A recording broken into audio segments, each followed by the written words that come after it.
Welcome to Gotta Run with Will.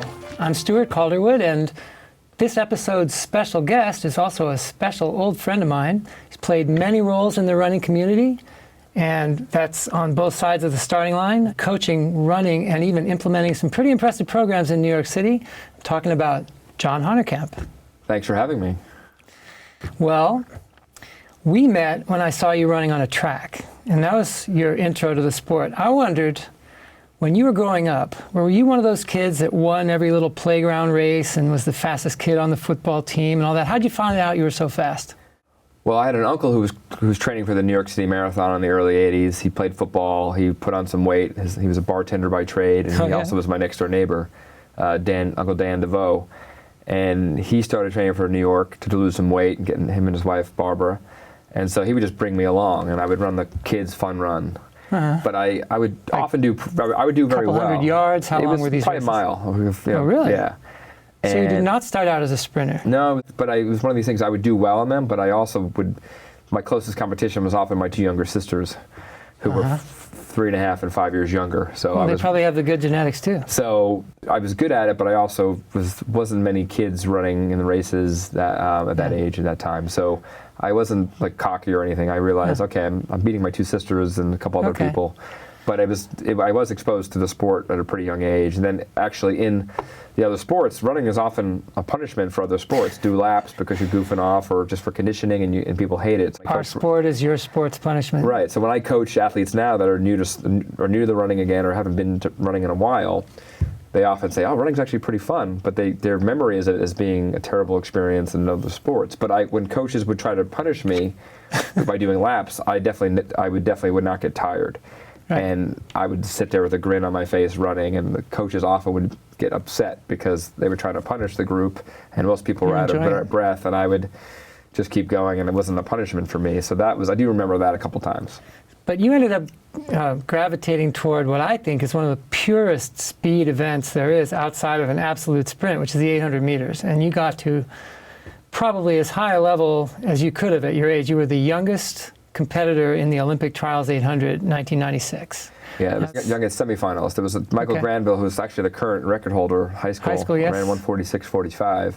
He was in the field. He was 18, I was 20, but he didn't make it to the semis. So Not that you remember any times or anything. No, you got to the semis.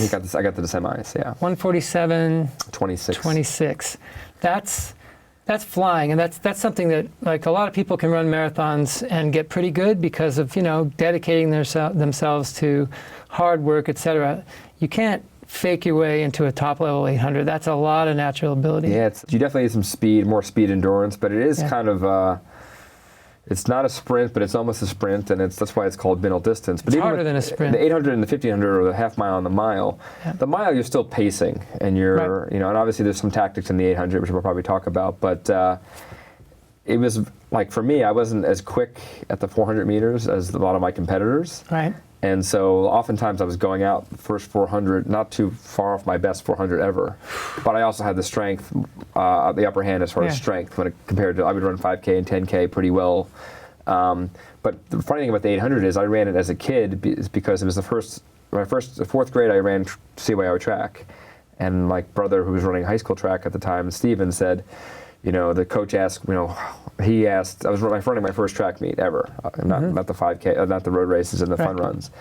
And he asked me to ask my coach. I remember being in the hallway upstairs at my house and saying, what's the longest event you can run?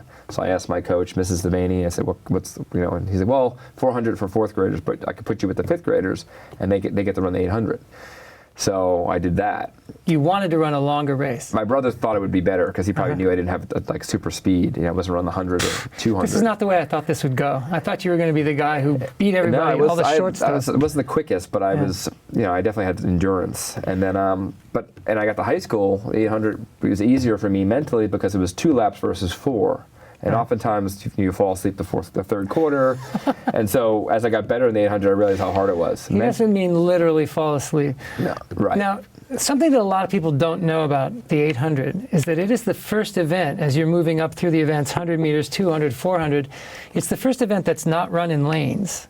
And what that makes is contact between the runners. So they go out in lanes around the first turn, and then everybody breaks for the inside and tries to get into whatever position they want, which means a lot of bumping and potential falls, things that don't typically happen in a race with lanes in it where no one ever touches anybody else.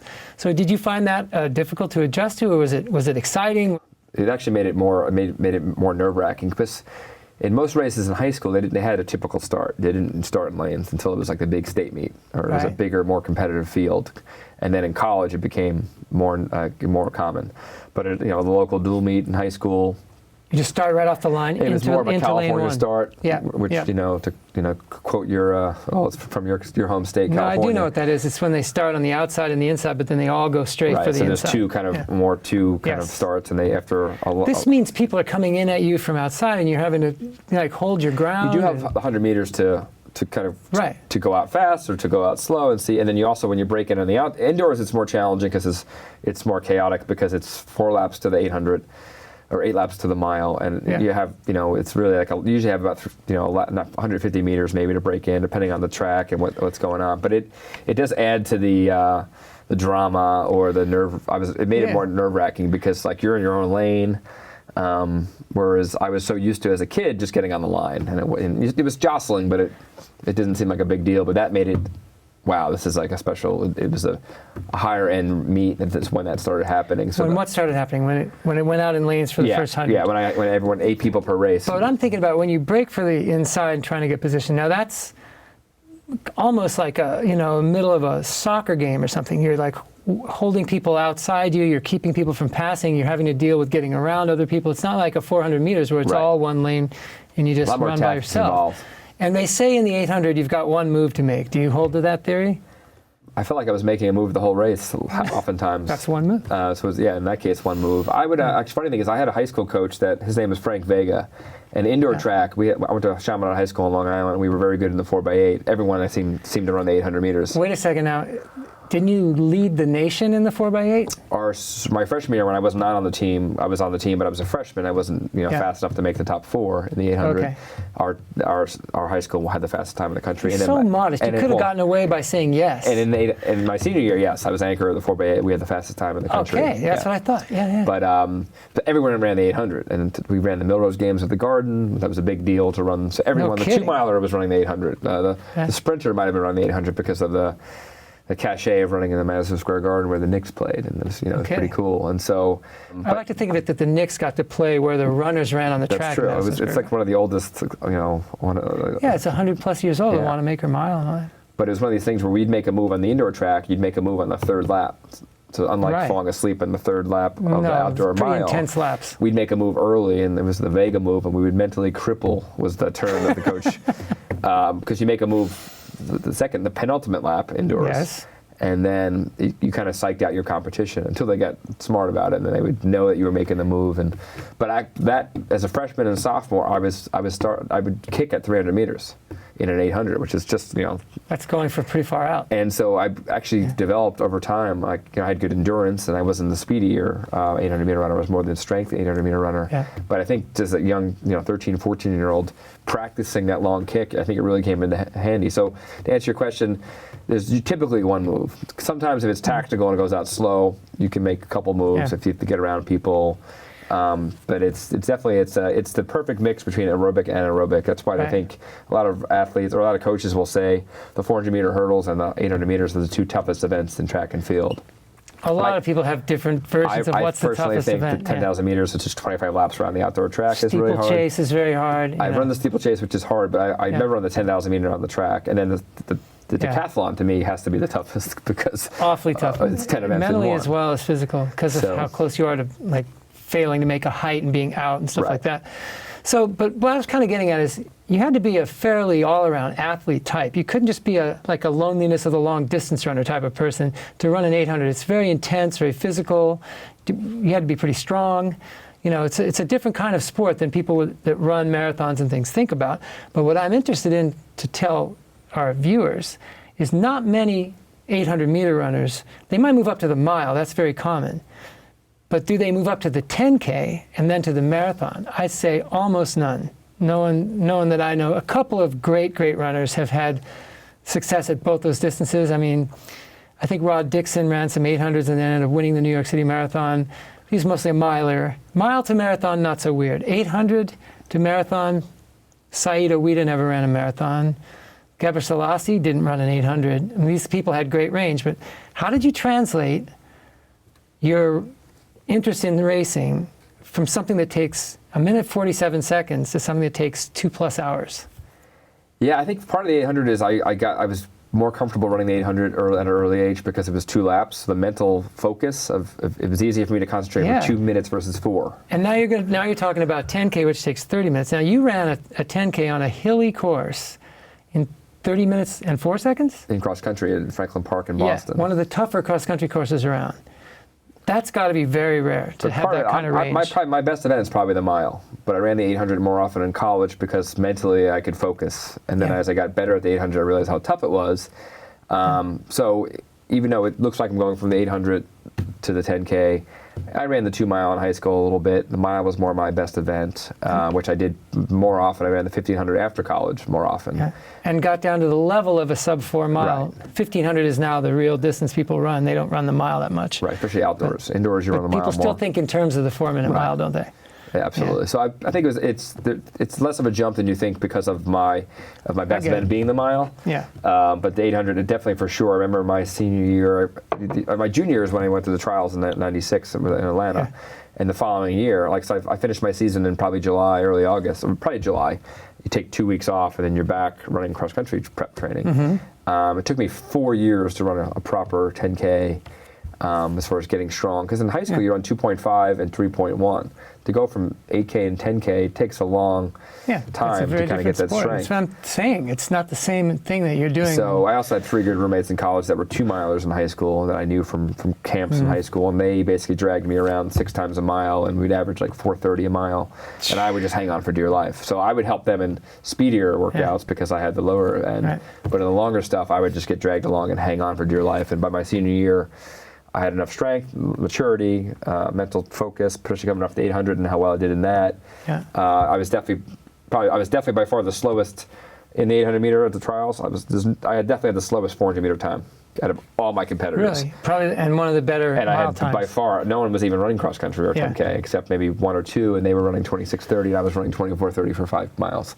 So I definitely, my strength was my strength. Yes. And the speed, I think my best 400 open was 48 seconds. I've gone out in 49 seconds in an 800, which to me is absurd. Yeah, I mean, that's hanging on, like you say. So it's interesting. Having to do another personal record in the 400 right after. So the main change in your running involvement came very commensurate with your involvement in the sport as a runner, as a top-level runner. You were running with a group called the Reebok Enclave, I believe, in Washington, D.C.? Yeah, so I graduated in 1998, and luckily I had coaches in college and even in high school that didn't burn me out. Because, it's indoors, there's cross-country, there's indoor track, and there's outdoor track. It never stops. You're starting in August for preseason, and if you're fast enough, in the state meet, it's the end of June, and the trials were in July. So during the time that you were at that level, running with the Enclave, which was a really top-level team, like national class people, pretty much that's all that was on that team. You also started coaching at the same time. Yeah, so I went down to D.C., ran out of Georgetown University. Frank Gagliano, who's a legendary coach, he currently is coaching the New Jersey Track Club. I think Hoka is his sponsor. A lot of trials people. He'll be coaching. He turned 80, I think, last year or the year before. Can't seem to stop. No, he's going to coach forever. What makes running different than other sports? I think it's really a lot of individual in running. He was a great motivator. His runners, he'd get a lot out of his runners because of the motivation factor. I would say his kids would run through brick walls for him and he would get kids that were a 158 guy that was a walk-on run 150. And so that's a big jump, and that 150 is serviceable at college, whereas 158 is really not. Right. So I was lucky enough, he invited me and my two of my roommates down to DC, and from 98 to 2001, we ran the Reebok Enclave. And at the time, there was only 3 or 4 kind of training groups in the U.S., and we go from the best system by NCAA standards of kind of a farm system, if you will, to the worst system where there's a lot of funding in NCAA. I was on full scholarship. I was getting an education. They pay for my meals. They pay for my housing. Where then you graduate, I was getting $300 a month from Reebok, which I was happy to get, but I had to get a part-time job. But the reason why I had a part-time job is because I couldn't work 80 hours a week or 40 hours a week or whatever it was and train. So I would work 20 to 30 hours a week. And my last year at the Enclave, I started coaching in high school at Episcopal High School in Virginia. And it was a boarding school, and that was my first, other than being a camp counselor in the summer, that was my first like official coaching gig. And you never stopped liking that. Like how was it right off to coach? You were probably what, early 20s? Yeah, I was 22 when I got down there. I think I was 25 years old. I coached this high school, and it was a high school that was, super. They had good programs. Everyone wanted to play lacrosse or field hockey. Really? So I think they had 4 lacrosse teams, like the A, B, C, and D, because they were spending a lot of money to send their parents were spending a lot of money to send their kids there. And it was like, well, my kid wants to play lacrosse. All right, let's create a C team and a D team. The C team would just play the D team. So I was trying to recruit kids that come out for track, and they could be varsity. Yeah. And that looks a lot better than the D team in lacrosse for colleges and different extracurricular activities that some of these motivated kids were looking for. But I enjoyed it, and it was just fun getting people better. Now, was that track and field? So you had to coach a lot of different events? Did you have to learn? Yeah, I was the assistant coach, so, and my focus was distance and middle distance. So you didn't have to learn the pole vault or anything like that? No, I did that later when I took the USATF Level 1 certification, where you actually they make you do, it's like a 3-day thing or 2-day thing, and you do throws, sprints, jumps. It's like 6 sports within one, track and field. Right. No, it is. They're very different events. I mean, how does a shot putter relate to a distance runner? It's a very different kind of athlete, but they're both track and field. So after the college and the Reebok career, you came to New York City and had a really good few years, New York Athletic Club, right? Yeah. I believe you won the local elite Fifth Avenue Mile. Yeah, well, my first New York Roadrunner race ever was 1997 when I was in college. I ran. There was like I don't know if there might have been an off year where they didn't have a sponsor for like the pro field, but there was like more of a local, and I finished 4th in that in 1997, and then I ran the Midnight Run in 2000, and I got 3rd in that. Those are really high quality races, though. And then don't downplay the. And then a couple years later, that. I was more into the New York scene, coming back from DC and running for the New York Athletic Club, and working full time for my dad's company. My dad, FW Honerkamp Plywood and Laminate. I was like working there 70 hours a week, and then running at 4:30 in the morning, and still fast enough to do well in the local races. But I did win. It was a very tactical race, a 4:09 to win a race at that level. It doesn't sound very fast, but it was definitely. 4:09 in the mile. That doesn't sound very fast, John. Compared to 3:58 or 4 minutes. I know what they sometimes run. Not the local elite, though. There's no sub-4s in there. No, now you have some people running 3:48, 3:52 in the big race. Yeah. Occasionally you get someone running 4:04 or 4:02. Right. But yeah. So you're in New York. You're still running seriously, but you never stopped coaching. As far as I know, even when you had no particular position as a coach, like I knew you to be coaching a group in the park for free, just people who wanted to show up to do speed work. You would show up from, I think you didn't even live, no, you did live on the Upper East at the time, and you would come over to Central Park, meet people at Engineers Gate, just whoever wanted to show up that day.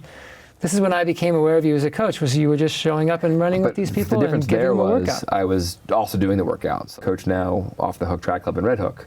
It's actually the group the name that the group that meets. Shouldn't it be On the Hook? Off the Hook, yeah, maybe that's the 2.0 version, maybe. But the Engineers Gate group still meets, and they do the same workout. Yes, you kind of passed it off to other people. And when they still meet, and occasionally I'll make a guest appearance. But the difference there is I would lead the workout as far as, and this is what we're doing today, and we do some quick drills and some strides, but I would do the workout for me. Right. I would run my paces. It was my workout as far as, and if no one showed up, I was still going to do it. But I said, why not come along? And groups form naturally, and if a slower group is forming, their rest patterns will be different, as you know. You're doing repeat 800s, and we're done after 3 minutes. You're still in it for your own running, but you were coaching all these people. Yes, it was more. I was giving advice, but it didn't. I was able to get my workout in, which, as you know, when I got the Roadrunners a little bit later, a lot of coaching. Coaching can really hurt your own running. You're right. Which is probably how you got your streak going. I think you were coaching high school.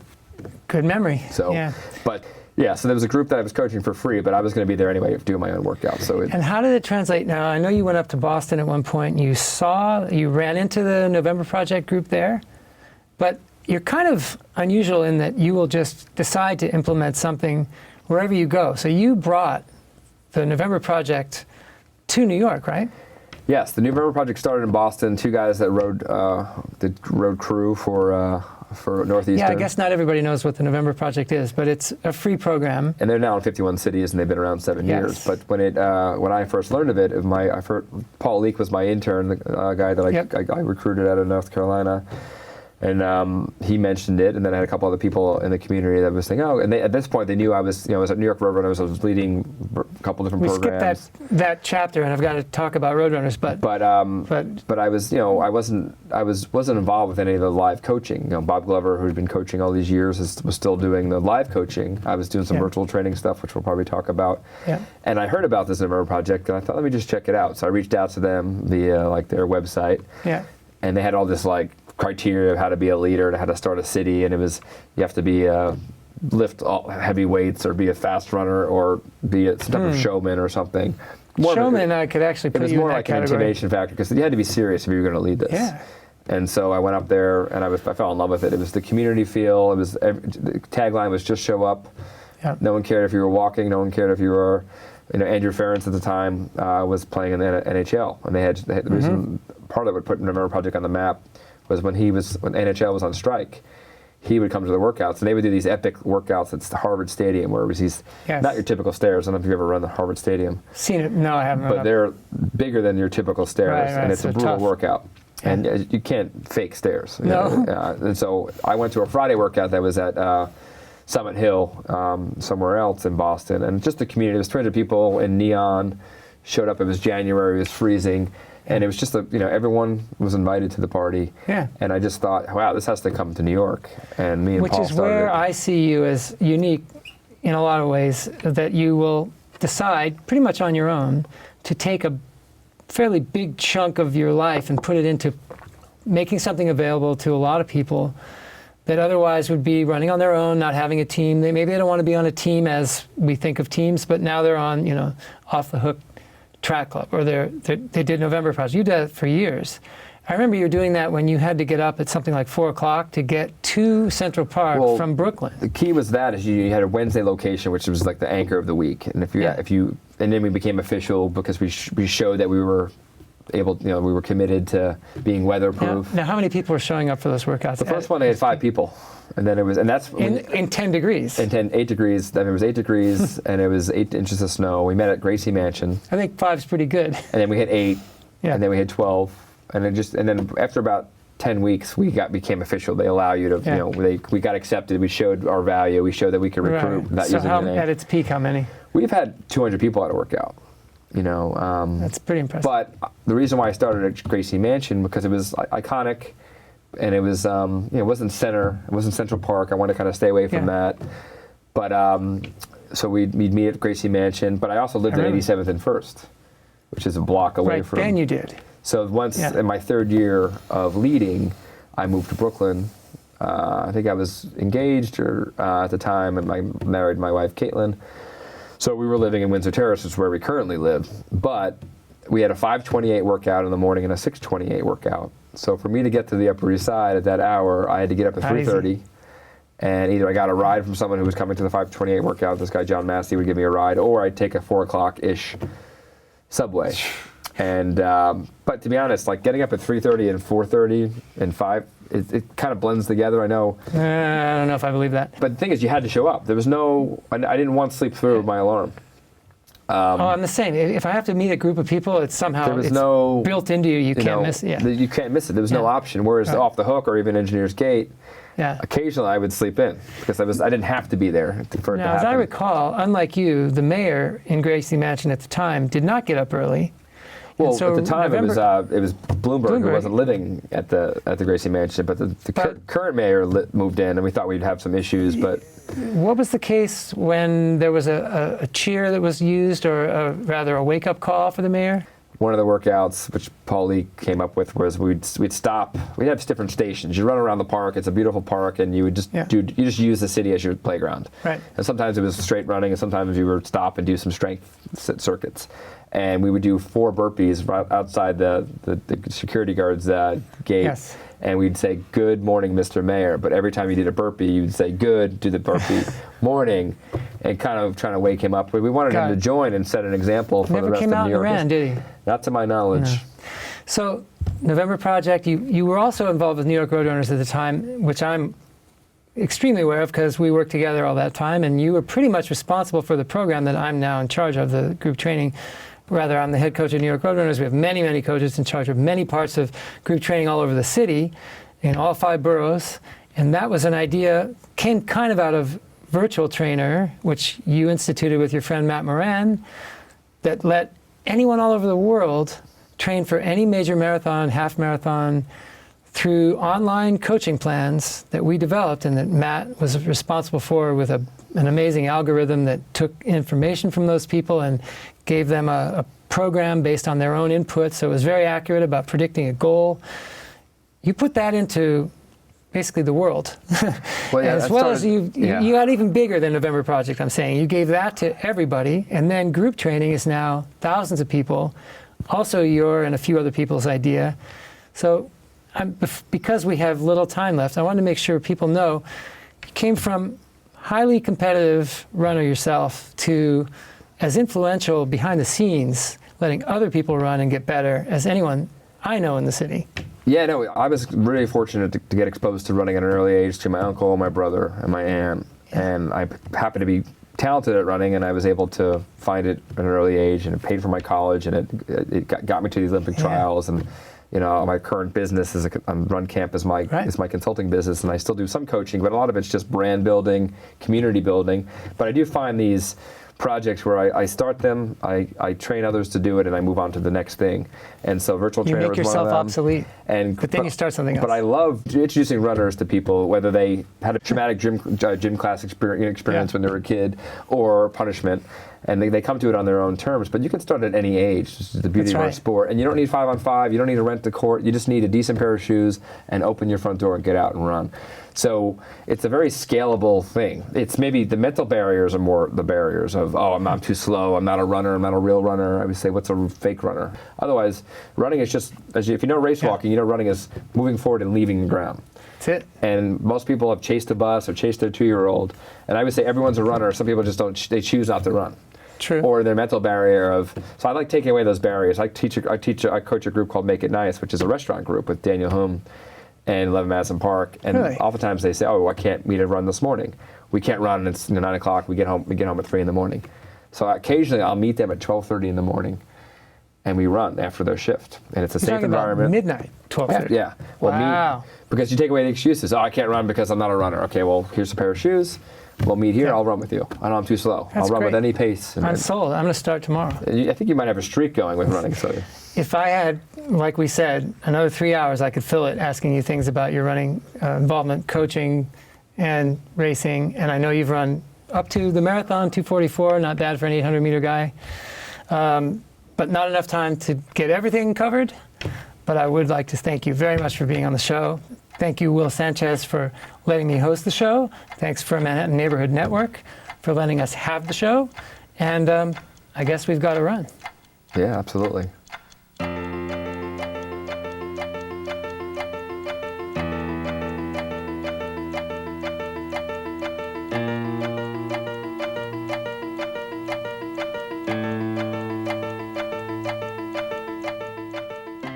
Hi, John Honerkamp here. I just had a great conversation with Stuart Calderwood, who is the guest host on Gotta Run with Will. You can follow Will at Gotta Run with Will's YouTube channel. But I had a great time talking about running, how I got started. I'd like to thank my uncle Dan and Aunt Barbara and my brother Steven, who got me into running in 1983. The great thing about running is you can start at any time. And if you want to track me down, you can reach me on Instagram at John Honerkamp, or my email with my company RunCamp at john@runcamp.com. And on that note, gotta run. Hey, I just had a great time because of Will Sanchez letting me host a show with my great old friend John Honerkamp. And if I have to thank anybody, it would be my high school coach, Len Miller, who got me not to waste the summer before I started high school and instead start training for cross country. Ever since then, I've been trying to pass on that same message to everybody else, that we have a great sport that lets you be healthy and fit as well as competitive. You can get involved at New York Roadrunners by going on our website and looking up group training and virtual training and any other ways that we can get you interested and involved and help you out, accompany you, coach you, and welcome you into the running world like I've been welcome all these years. So thank you, thanks, and I guess at this point, I've got to run.